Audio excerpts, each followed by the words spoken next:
All right, guys, welcome back. And today I'm going to show you how to properly flush a cooling system. So when I say properly flush in this case, I'm talking about a case where there's actually just gunk in the radiator. Like you look inside there, it's just nasty. It's just filthy looking. You see all that gunked up stuff? I'm going to tell you exactly how that got there because that was very recent this happened. So to keep a long story short, I was driving one day and the car was running low on coolant. There was a small leak that developed in the radiator, which I guess soon progressed into a larger leak. I don't know what happened. I think the radiator, I think the sides of it where the fins are welded to the tanks, I think that corroded away somehow. This radiator is not that old. It's about 3 years old. So I don't know. But so every now and then I'd have to top the coolant off. But in this case, when I had to really get some coolant in there, I had pulled into a gas station. I got some antifreeze. I was looking around to see if there's antifreeze, and they did have antifreeze. And actually, it was a blessing because the guy who was there, young guy, of course, he literally offered to pay for it because he saw the car and he heard the story and everything. You know, he knew what was happening. He literally paid for it, and it was such a blessing. It was this antifreeze bottle. Now, the thing is, it's not about it being a bad coolant, but the thing is, the antifreeze I was using was always this kind. I was kind of thinking about it. I was like, oh, I don't know if I should put that in there. I added that in there, and of course nothing funny really happened at first. You know, really nothing at all happened at first. But I think over time what happened was the coolant that was mixed in there was actually not compatible. As the car started warming up and, you know, the heat accelerates chemical reactions, I think the coolant just started reacting with the other coolant that was already in there. If you mix them up and they're not compatible, the chemicals start separating, and well, you end up with this gunked up sludge, all this gunked up nasty sludge here. So we're gonna take care of that. We're gonna flush the system. We're gonna use some system flush. We're gonna clean it out because worst case scenario, all that stuff starts reacting and gumming up. Your cooling system's not gonna work. Your car's gonna overheat, messing up. You start blowing head gaskets and blowing this and warping things, and we don't want to do that, especially on this motor. So to drain the coolant, there's a petcock valve down there. See that right there? That's the petcock valve. All you gotta do is twist that open and the coolant will start coming out. So we're gonna take our pan. We're gonna just use this little bucket as a catch pan for the coolant. Slide it under there. Now preferably you'd want to slide this longitudinally. Make the long side of the bucket face in line with the vehicle so that way you can catch as much as you can. We got that out of the way, so now let's open the petcock valve. So let's see if I could do this from above the car. Yeah, I might have to go under it to do that. All right, so my hand is on the petcock valve. Just gonna start twisting it. All right, broke it loose. You can see the coolant coming out right there. So far it looks clean enough, but once again, that top gunk right there, we don't want to have all that stuff.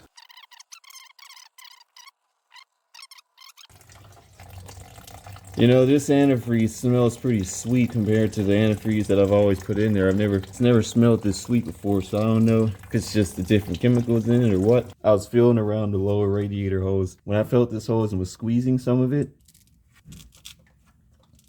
you hear that?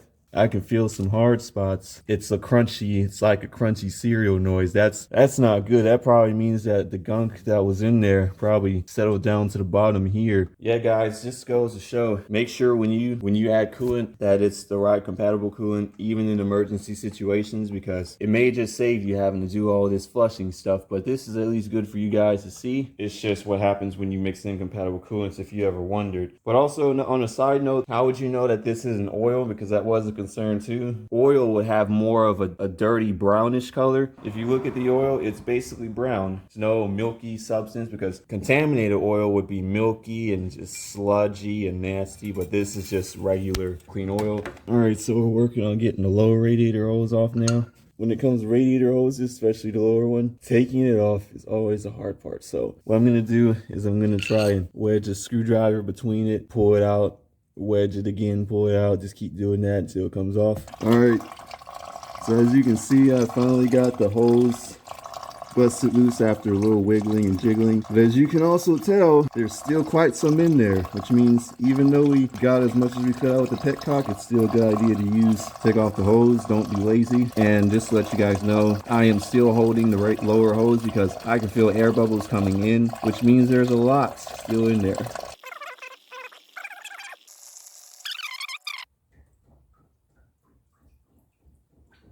So now that we have everything drained, it's time to take a look inside the hose just to see what we're working with. And as you can see in there, it is definitely looking a little bit sludgy. Let me see if I can get a good right down in there. That's just all that sludgy material, all that material from the reactions of the incompatible coolants. As you can see, the actual coolant doesn't look terrible. I mean, you know, it doesn't look great. It doesn't look the greatest, but it doesn't look the worst either, because this stuff, once again, this stuff could all come out sludgy, and Mr. Fly here wants to take a sip of some of the sweet stuff. Of course, there's a little dirt here and there just from outside stuff, but now that we got that out the way, we can finally put the hoses back together. While we're at it, it wouldn't hurt to check the thermostat housing either. All right, now that we have the hose removed, we can see what's inside. And it doesn't really look that bad. I mean, yeah, it doesn't look beautiful, but of course that looks sandy. It's probably just outside dirt and stuff that was wedged in between the hose. Because there was some debris, like tiny, you know, this is of course a new radiator. The old radiator was a little clogged up. That's probably just old corrosion. Now the inside, of course, that wasn't from, very likely not from this completely, but probably just the coolant that's been in there before. Because this car did sit for a while before we got it. I think it sat for 14 years or so. Can't remember exactly how long, but it was a little while. I'm gonna clean some of that up, see what I can do there, and get back to it. All right, so we got the housing more clean. That looks a lot more better. Look in there, once again, this radiator should not be looking like that. It's not that old. So all we gotta do now, I just gotta put all the hoses back, make sure they're tight, and also for perspective, once again, all this stuff, this nasty chalky stuff, is exactly what would have been building up continuously if we had just kept running the car like this. If we just didn't stop at all and it's like, oh no, it's gonna, well, it looks clear enough. All right, so we got all the hoses back on. So now the next step is just to fill up the radiator with distilled water and the chemical mix and flush it out. So we got our stuff set up. Total cooling system cleaner. It says it cleans cooling channels, radiator, heater core, and hoses. So in reading the instructions, you know, this is basically the compatibility of it. It's all good. Instructions say that this is pretty much good for 3-gallon cooling systems, one entire bottle, which I think this is 2 gallons. The last time I checked it took 2 gallons, I believe, but we're just gonna add the whole bottle because it's probably not gonna hurt anything. For light cleaning, run engine for 10 minutes, but for heavy duty cleaning, run engine for 3 to 6 hours. So I'm going to run the heavy duty because, you know, once again, the more the merrier. You can't be too safe. What we're gonna do is we're going to add, as the instructions say, it says to add this first and then add the water. I think I may drive it, may just bleed out the system and just drive it to kind of accommodate for the 3 to 6 hours. So, but yeah, we're gonna just see how well this system does and get on to it.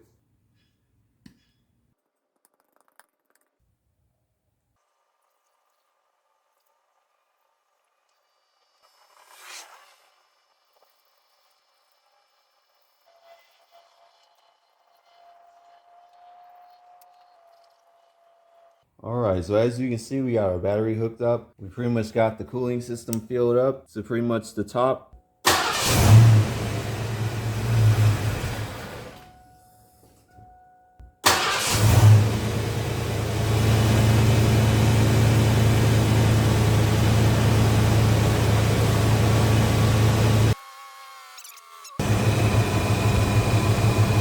So no, our level has not changed, so we're pretty much good to go. I'm going to let the engine run, and then I might just put the cap on if it starts coming up like it did the last time I had to change the coolant, and I'll get back to you. You can see it's kind of moving around in there just a little bit. It's starting to come up, so I think I might put the cap on.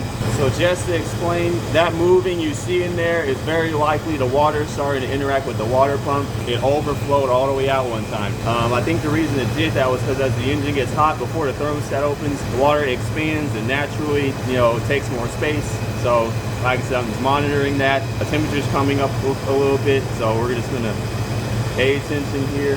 All right, so you see, I shut it off because temperature was rising up and I need to make sure that thermostat's working. I think I need to change the thermostat. It's probably getting old and just worn out. So see how the coolant level dropped? Means the coolant's getting sucked into the engine block more and it's probably going through the heater core by now. So that means we're good to add a little more in. Well, guys, looks like we will not be continuing to flush today because every time the car comes up, the temperature does not stay there. The temperature starts slowly rising to the top, so I just shut it off. So luckily I already have a thermostat on hand, but I'm just gonna wait till the whole engine cools off, and then I'll get to replacing that and that gasket. All right, guys, it's a new day. We're going to be replacing the thermostat. There's two bolts right there, bolt number 1 and bolt number 2, which is down in there. But then see, there's that clamp that's right in front of it right there. So that means I'm gonna have to either take this wrench and go down in there like this and just twist it ever so slightly out, or I'm gonna have to just undo that one, lift it up, pull it out, and then take it off.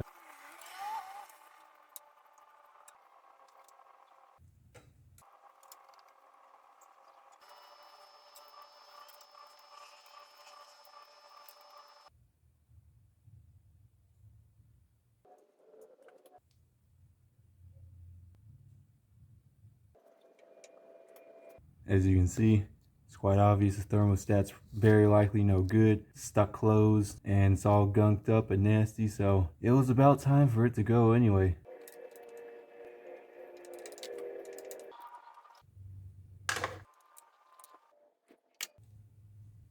It's acting like it's welded in there, so we're going to take this screwdriver and just kind of...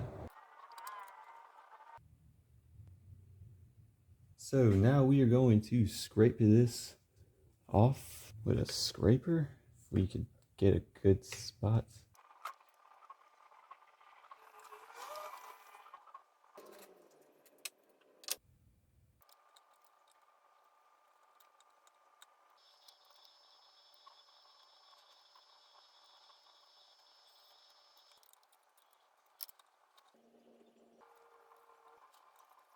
Alright guys, so now that we have our thermostat out, our old thermostat, we can obviously tell this is more older style one. It's probably just been the same one that's been in there since 1988. And this new thermostat, if we look here, if you look up there at that shiny point, that is a bleed hole. So what it does is as you're bleeding the cooling system, all the air bubbles will go through this little circle, this little bleed hole. So that way you don't have to worry about waiting until the thermostat opens for all the air to come through. It just floats up to the top. Pretty much means we won't have to do any drilling. So all we're gonna do now is just already clean everything up. I cleaned the surface of this and also cleaned and scraped the surface of the block. And also not to forget to do some cleaning on these threads. As you can see here, you see all that dirt. It's all nice and better. We can see there's no weird gritty sandy stuff, so it's time to put them in. And of course we cleaned out the inside of it.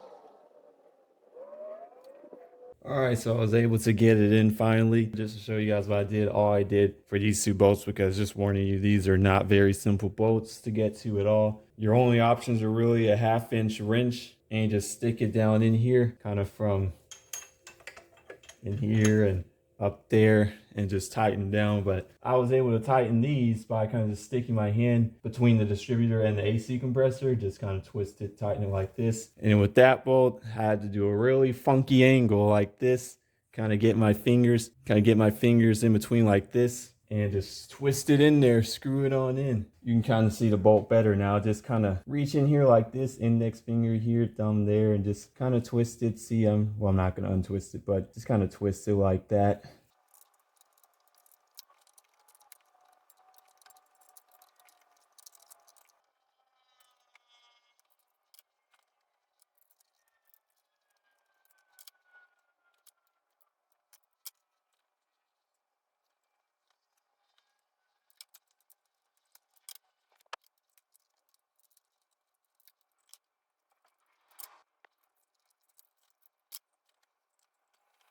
All right, guys. Well, after close to an hour of warring with this whole thing, I realized that there's not only one way. You could technically get a socket on here just if you have your stuff all oriented correctly. By stuff, I mean if that little hose clamp down there is out the way. Other than that, I had to take the whole thing out because I was trying to get that pipe.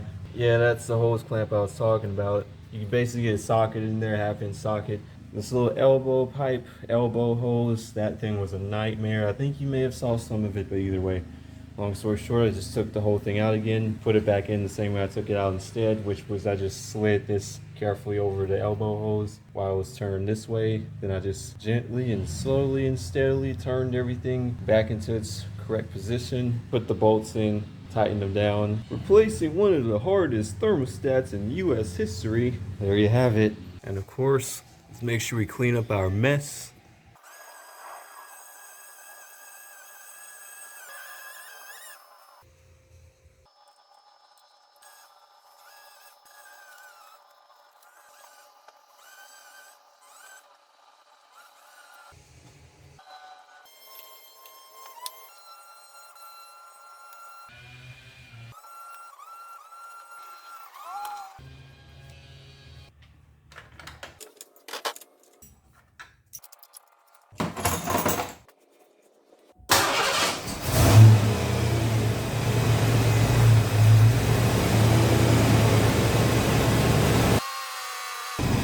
So now we're bleeding the system. We're gonna watch how it reacts, make sure that it's not overflowing anywhere. And also make sure that the coolant's not, make sure that the car won't overheat, make sure that thermostat's working, no leaks. Gotta make sure there's no leaks. I don't see anything so far. We're starting to feel some heat, that's good, from the heater core.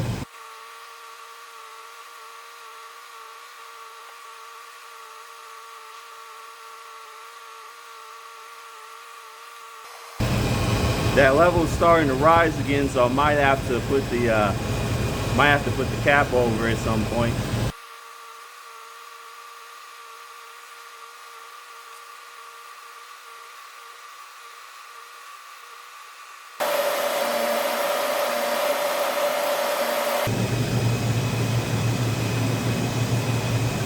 Alright guys, temperature's starting to get up there again, so I shut it off. Now I'm going to open the cooling system to make sure that there is no coolant in the radiator, or at least halfway, so that way we can fill the rest up. I believe it's supposed to be 2 gallons, and we only have about just 1 gallon in there, so let's see.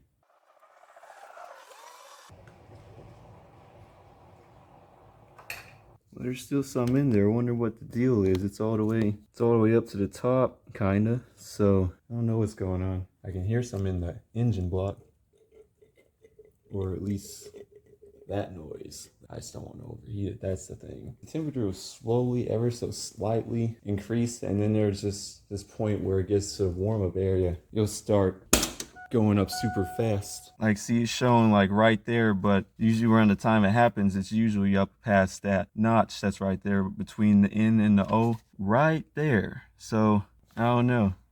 All right, so far we got the issue sorted. We fixed the thermostat, and it looks like we're getting some good radiator flow. I can definitely feel the incoming coolant through here. Basically what we're doing, we're just bleeding, making sure all the air bubbles are out. Also periodically checking our temp, making sure it's not too high or low. I guess that's just where it's sitting for now. It's been at this level for a while, so doing a little bit of this and that, making sure there's no funky bubbles. So far, it looks so good. And the less bubbles I see, the better it gets. Or if I don't see any bubbles at all, once again, this is a flush. This is not the coolant. This is just water mixed with cleaner. So eventually, after some time, I'm gonna drain this out, put some distilled water, and then drain that water out, and then put the coolant in. But other than that, I guess that'll be it. It is about a month later, and so far we got the old flush out. It was basically just the distilled water with the flush. It looks a little bit better. Well, it looks more better. It looks more better, like where you can see the fins right there down near the bottom, than it does on the top, because the top, you can see the top's still a little gummed up. This car has a slow, well, I don't know about slow, but it has pretty decent leak on the sides of the radiator, so of course the coolant doesn't really stay in there long enough. to the top to break it up. So unfortunately, that's probably just going to be there. Although we're going to replace this radiator anyway because it's leaking on the sides, and this radiator's kind of just toast, to be honest. I mean, you can see right there, it's leaking on the side, and also over here, it's leaking down there on the sides. The distilled water that was drained, we can see, you know, it looks like it probably flushed some stuff out. It looks a tad bit cleaner. Of course, it's a good sign. Now to continue to flush, because it was not cooling the car as properly as it should. So because of that, I swapped it out for this one, which is better. And the radiator clean, I mean, it kind of cleaned it. It technically did clean it. Part of the purpose of the flush was to get that gunky stuff out, and the gunky stuff that's residing at the top of that and the bottom of that. You can see the little gunk deposits on the bottom. So it did flush that out. Because this is the water that was in there. You can notice there's no gunk at all. Not a single ounce of gunk in there. I'd say for that purpose, the radiator flush definitely did its job. It worked well. You know, the inside of the radiator is obviously not shiny, pristine, clean aluminum anymore, but at least it's cooling enough. I think I lost a little bit of cooling efficiency, so some of the fins may be a tad bit plugged by whatever. Gunk's probably still in there if there is any. The radiator top looks a little bit better too. It's not as gunky as it was before. So, but I would say so far, this flush was a win. Also, if you're wondering where this came from, I just stowed it in a shed. Didn't know if I was going to need it again, but honestly, looking at it over thoroughly, it's probably better not to use it. So may either just scrap that or get it record, whichever way is the best way. Whatever people do with radiators. But thank you guys for watching. Hope you enjoyed this Mustang radiator